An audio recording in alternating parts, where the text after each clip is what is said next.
U.S. Vice President Kamala Harris laid out her argument against Donald Trump at the first rally of her presidential campaign on Tuesday, while a new poll showed her with a slight lead over her Republican rival. Harris took aim at Trump's vulnerabilities, comparing her background as a former prosecutor to his record as a convicted felon. In those roles, I took on perpetrators of all kinds. Predators who abused women, fraudsters who ripped off consumers, cheaters who broke the rules for their own gain. So hear me when I say, I know Donald Trump's type. The rally saw a crowd of thousands in Milwaukee, the largest city in the battleground state of Wisconsin, which looks to be crucial in deciding November's election outcome. And Wisconsin, this campaign is also about two different visions for our nation. Do we want to live in a country of freedom, compassion, and rule of law? Or a country of chaos, fear, and hate? The crowd's energy was an encouraging sign for Democrats hopeful that Harris can revive what had been a flagging campaign under President Joe Biden. A new Reuters Ipsos poll conducted early this week after Biden dropped out of the race Sunday showed Harris taking a marginal lead over Trump 44 to 42% among registered voters. Compare that to another Reuters Ipsos poll last week that had Biden trailing by 2 points. While both were within a 3-point margin of error, the results could signal movement, if limited, in Democrats' direction. Still, Trump expressed confidence in his ability to defeat Harris in a conference call with reporters on Tuesday. Trump offered to debate Harris multiple times, saying, quote, "I want to debate her, and she'll be no different because they have the same policies." Harris has swiftly consolidated her party support after Biden dropped out of the race and endorsed her as his replacement over the weekend. Her campaign said that by Monday night she had secured support from the majority of delegates who at next month's party convention will determine the nominee, effectively wrapping up the nomination, and that it had raised $100 million since Sunday. Harris also gained 2 more big-name party backers on Tuesday in Chuck Schumer and Hakeem Jeffries, the party leaders in the Senate and House. Meanwhile, Biden returned to Washington after several days isolating at his home in Delaware with COVID-19. His doctor said Biden tested negative and no longer has symptoms. Biden said on X that he would address the nation from the Oval Office Wednesday night, explaining his decision to end his campaign. With enough Democratic delegates to be the party's nominee for president, Kamala Harris is on a glide path to formally accept the nomination at the Democratic National Convention. All eyes are now on Chicago, where the nominating event begins August 19th. It looks to me actually like the process is already over. And political science professor John Mark Hansen of the University of Chicago said it is highly unlikely anyone but Harris will be the nominee. She's already locked it up because everybody who might have been a formidable challenger to her has now endorsed her. So it's hard to see that there's anyone who would really contest it, and hard to see that anyone would really want to wade into it and just create all kinds of problems for the party. A party brawl would be disaster for the Democrats. History professor Alan Lichtman of American University says not unifying behind a single candidate would likely result in a loss in November. That would create a situation where there's an open seat, since Biden is not running, and an internal party fight. Under those conditions, since 1900, the White House party has never, I repeat, never been reelected. In effect, that would recreate exactly the same conditions under which Donald Trump was elected in the first place. The timing is very tight. Dr. Mina Bose, the executive dean for public policy at Hofstra University, says there simply isn't enough time for Democrats to entertain another option. Vice President Harris, I think, has having served in office, having run a presidential campaign before, is well positioned to pivot and to mount in this limited time. It's really probably the Democrat with the only Democrat with the visibility to mount a strong campaign in this time, less than 4 months before Election Day. The ball is rolling. Reuters White House correspondent Jeff Mason says delegates could still technically shift their support to another candidate, but nobody else is stepping up.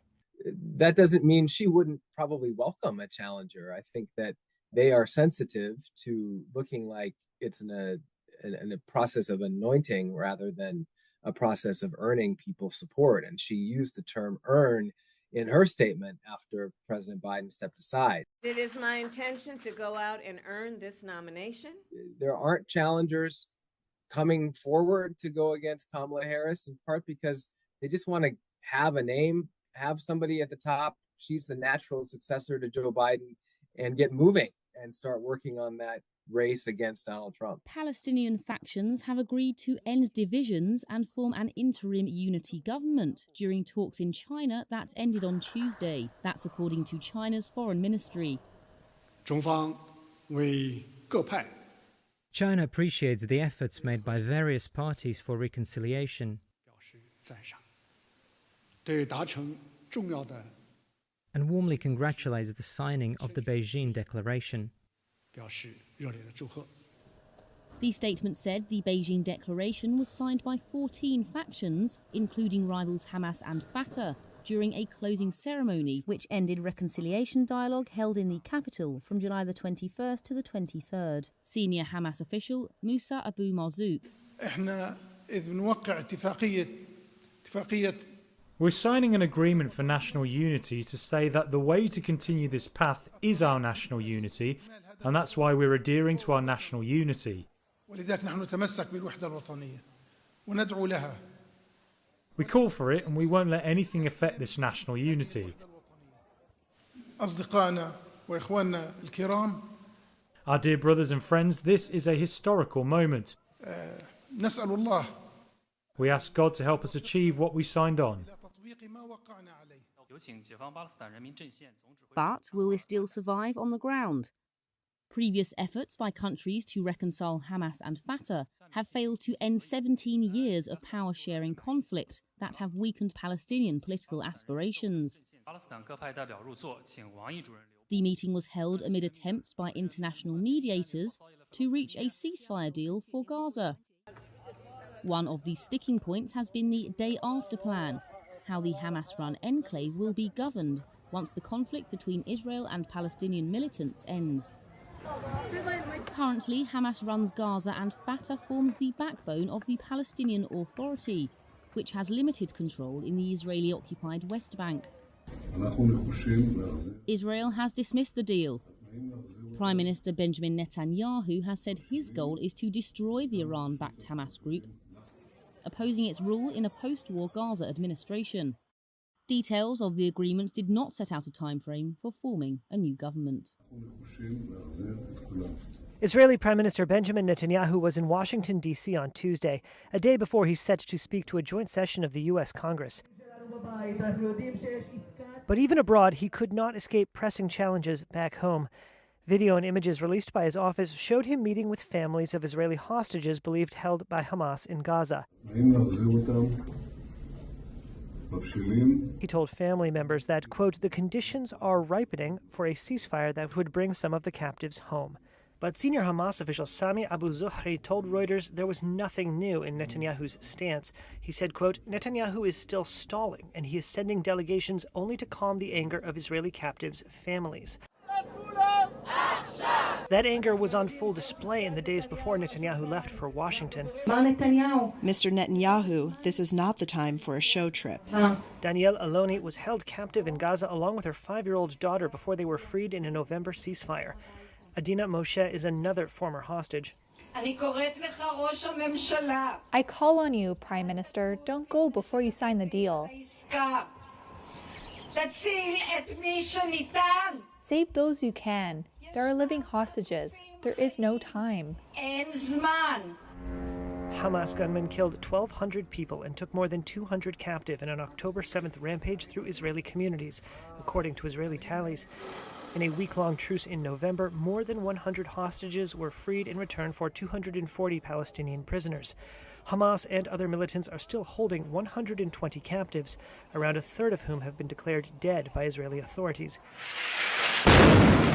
Israel's devastating retaliatory air and ground operation has so far killed more than 39,000 people in 10 months of fighting, according to Palestinian health officials. Netanyahu's visit comes amid a renewed push by Israeli forces in Khan Yunis. Israel called on civilians to again evacuate the city.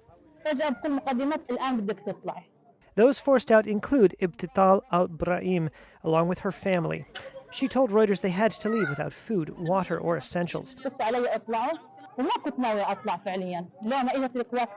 She said missiles were falling and she saw aircraft and tanks moving into her neighborhood. Months of efforts mediated by Egypt and Qatar to reach a new ceasefire in the war between Israel and Hamas gained momentum in recent weeks under a proposal outlined by U.S. President Joe Biden in May.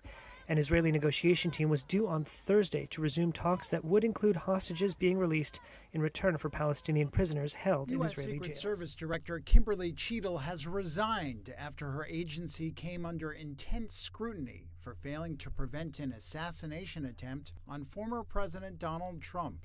That's according to the White House on Tuesday. It is my firm belief, Director Cheadle, that you should resign.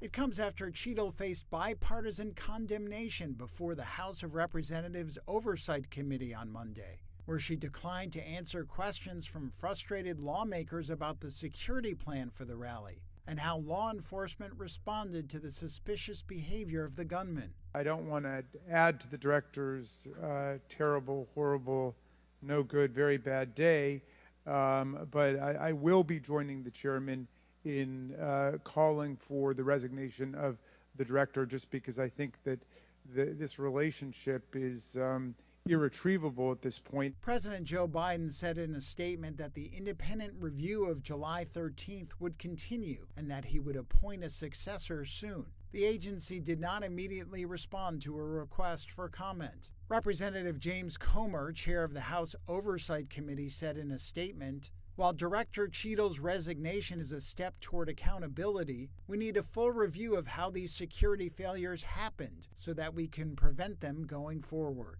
A would-be assassin wounded Trump during a campaign rally in Butler, Pennsylvania, July 13th, after firing shots from a nearby roof. The shooter was killed by police after he killed one person and injured two others in addition to Trump. U.S. Senator Bob Menendez submitted his resignation on Tuesday in the aftermath of his conviction on corruption charges, effective August 20th, 2024. Menendez was facing pressure from fellow Democrats to give up the job after being found guilty on 16 criminal counts that included bribery, obstruction of justice, and wire fraud earlier in the month.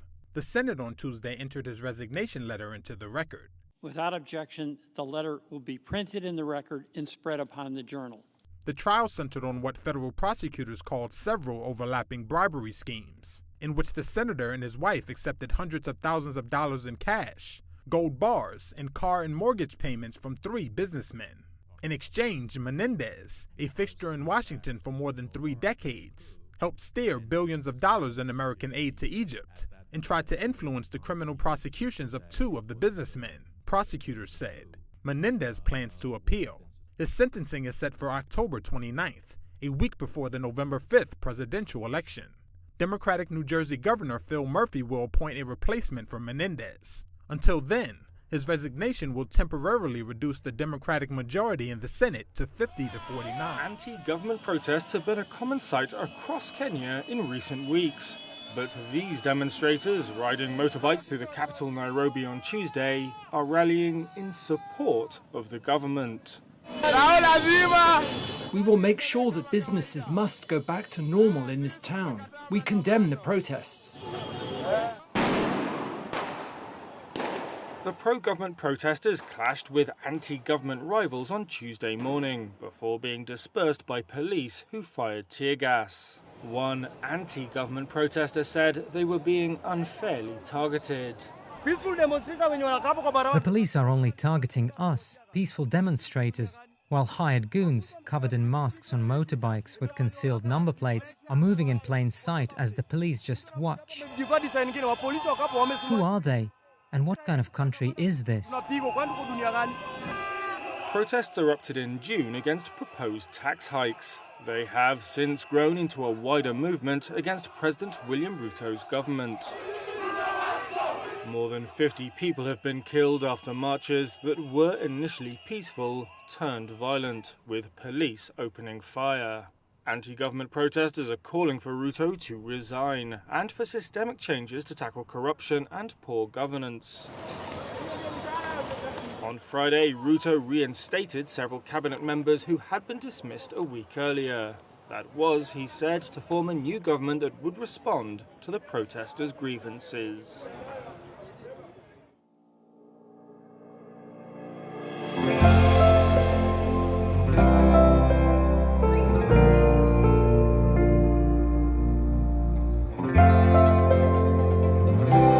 Stocks ended slightly lower on Tuesday as investors awaited the latest earnings from Alphabet and Tesla, which reported after the close.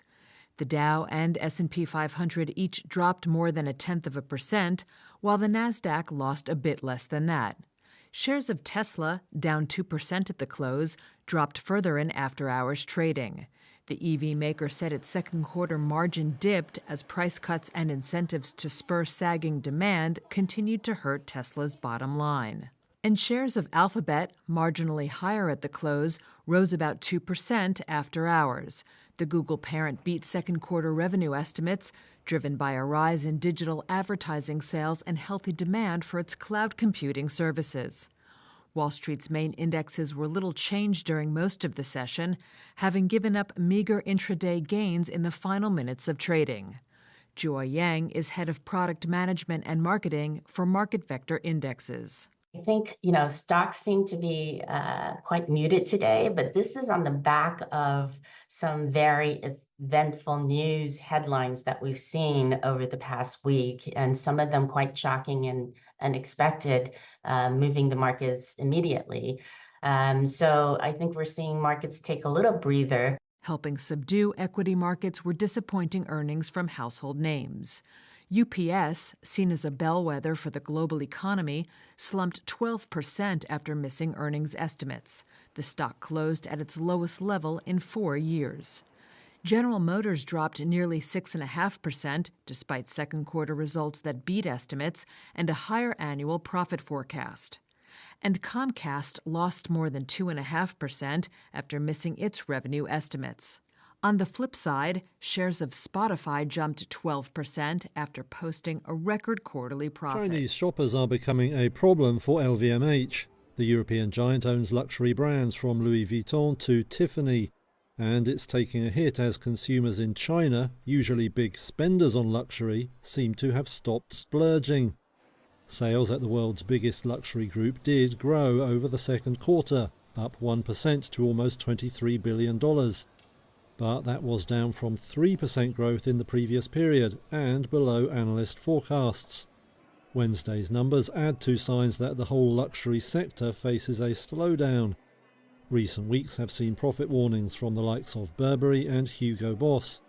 LVMH shares have been volatile since the warning signs first appeared, down about a fifth over the past year. Economists say the Chinese retail slide comes as shoppers there grapple with a prolonged property slump and job insecurity. The company would only say that customer demand there was holding up quite well. Sales in Japan were a bright spot, however, jumping as tourists take advantage of the weak yen to snap up luxury goods, though LVMH said the surge there and the relatively low prices had eaten into profit margins. Sales around the rest of Asia, excluding Japan, were down 14%. LVMH said business in Europe and the US was slightly better over the period. Tesla reported its lowest profit margin in more than 5 years on Tuesday. The world's largest maker of electric vehicles has now missed its earnings targets for 4 straight quarters. It's faced slower sales as well as the high costs of laying off 10% of its employees and spending on AI projects. On its quarterly earnings call, Tesla said it was on track to deliver new models in the first half of next year, including long-promised, more affordable vehicles, albeit not as affordable as once expected. Shares fell 8% in after-hours trade. Q2 was chaotic for Tesla. Reuters reported that CEO Elon Musk shelved the creation of an all-new, cheaper car. Instead, it launched a less ambitious, lower-cost version of its Model 3. And while Model 3s have entered New York's fleet of yellow cabs, Musk has been prioritizing self-driving robotaxis. which alongside approval of Musk's $56 billion pay package has helped boost the firm's shares more than 30% since June. However, Musk said Tuesday the launch of the so-called robotaxi was delayed from August to October. He says they need time to make important changes. Musk had said in 2022 that Tesla expected to mass-produce robotaxis by this year. He also explained the company's sales slump by saying that new competitors, quote, have discounted their EVs very substantially, which has made it a bit more difficult for Tesla. While Tesla's sales of China-made EVs sent to Europe and beyond fell, BYD and other Chinese carmakers posted strong numbers. However, Tesla said Tuesday it expects an increase in production from July to September, and Musk said the firm was likely to get approval for its supervised full self-driving software, which requires driver attention, in China and Europe by the end of this year. Google parent Alphabet beat forecasts over the latest quarter as ad sales and cloud computing revenue came in strong. The tech giant said Tuesday that net income jumped more than a quarter to $23.6 billion. Advertising revenue, its main source of income, jumped 11% to almost $65 billion. Sales were helped by big events like the upcoming Paris Olympics. Investors gave the numbers an uncertain reaction, however, with Alphabet shares first rising, then falling back. One concern was a warning that capital expenditures are set to stay high. They hit $13 billion over the June quarter, and the company says they'll remain close to that level for the rest of the year. Alphabet is pouring money into AI products, but with sometimes mixed results. Among the embarrassments, one of its bots suggested putting glue on pizza to better hold the cheese.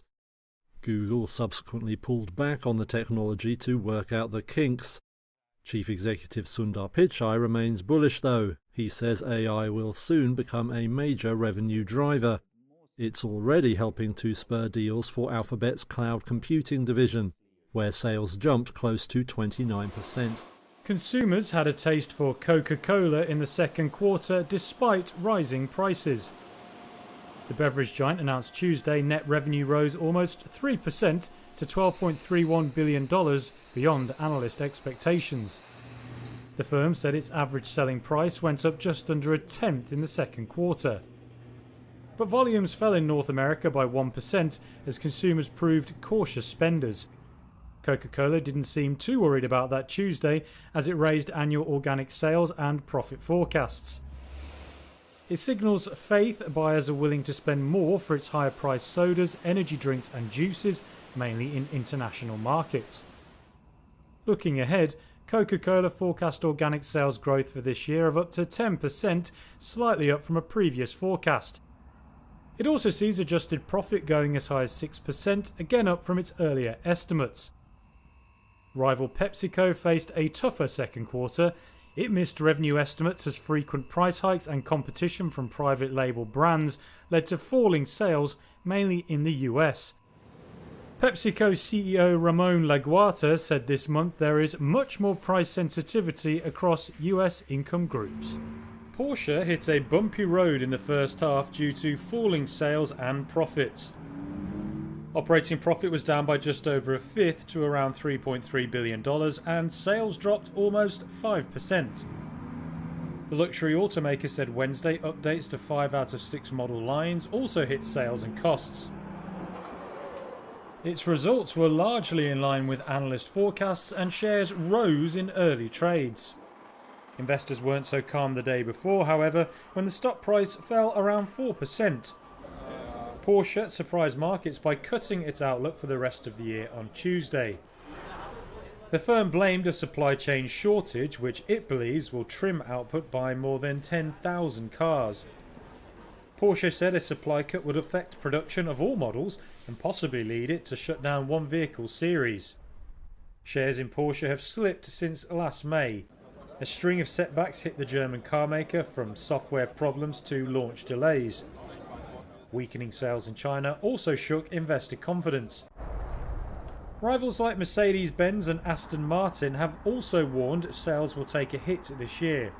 They cited model launches and revamps as carmakers tried to make their EV offerings more attractive while keeping combustion engine cars competitive.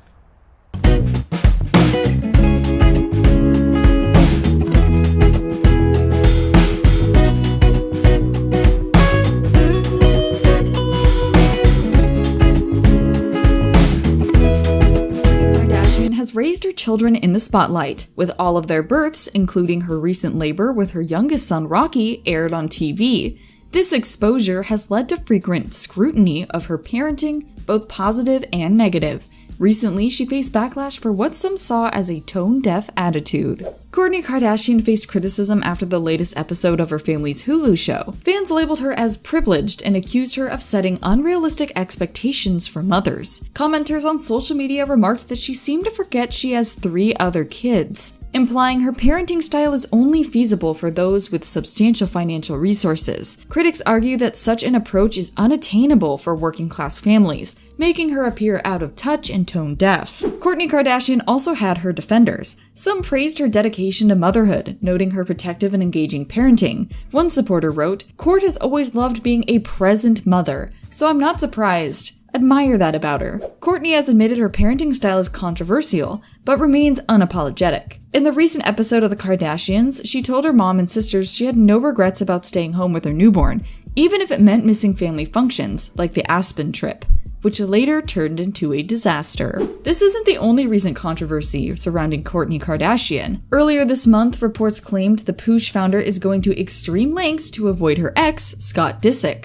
Aside from their co-parenting obligations for their 3 kids, according to a source in Life and Style, Kourtney's husband, Travis Barker, feels uncomfortable around Scott and prefers they keep their distance, a request Kourtney is reportedly willing to follow. It was exaggerated for the show, but the truth is they spent a lot of time apart due to their toxic exes, the insider said.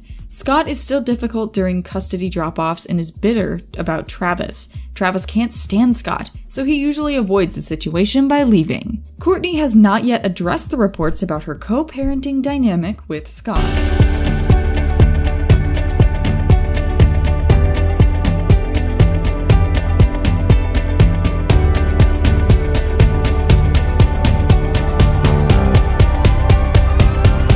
Once a vibrant green, these prickly pears in Tunisia are now a dull gray, thanks to the tiny prickly pear cochineal insect that is wreaking havoc on harvests.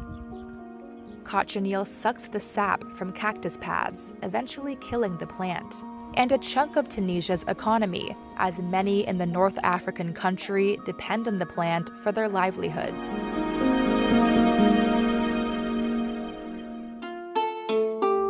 Agriculture expert Fawzi Zayani estimates that prickly pears cover nearly 1.5 million acres and about 12% of Tunisia's agricultural land, making it a significant source of income for thousands.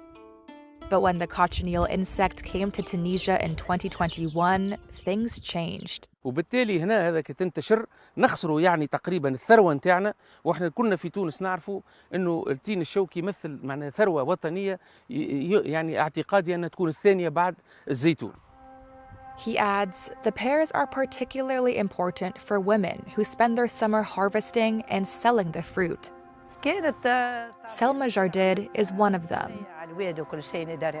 She says, the disease came to destroy it, and that her whole village used to eat from the fruits of the prickly pear. Zayani says the cochineal insect was first found in Mexico, but the country has since found prevention methods. In Tunisia, governments and international organizations are now trying to do the same. The Food and Agricultural Organization initiated a $500,000 emergency project to introduce biological control methods such as ladybugs, which are predators of the insect. And the Tunisian Ministry of Agriculture is promoting sustainable control measures, including changes in agricultural practices, pruning, and cleaning in production areas. Farmer Bassem Chanoun says when he discovered the insect on his harvest, the authorities intervened immediately, but he still fears it will spread. It has caused me insomnia, he says.